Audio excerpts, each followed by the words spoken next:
In today's video, I'm going to teach you how to change the stroke color in Adobe Illustrator.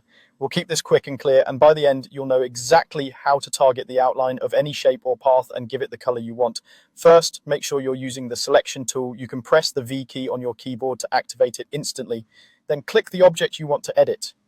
You'll know it's selected when you see a bounding box or anchor points appear, depending on the object.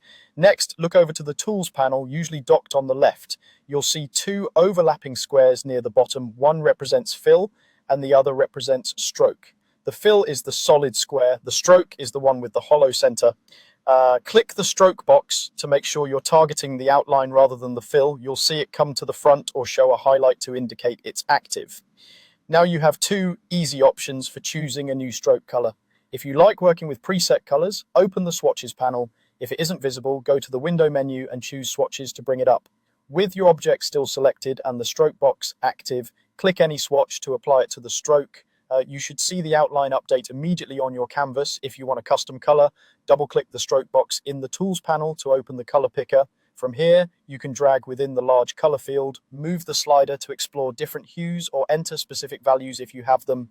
You'll see a preview of the new color before you commit. When you've found the look you want, click OK, and the stroke color will update on your selected object.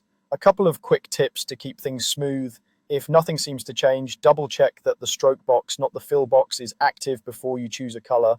Also, confirm that your object is actually selected. It's easy to click off by accident. If the new color is very subtle or you're working at a distant zoom level, zoom in to make sure you can see the outline clearly. That's all there is to it. Select your object with the selection tool, activate the stroke box, and either choose a color from swatches or double-click the stroke box to pick a custom color in the color picker.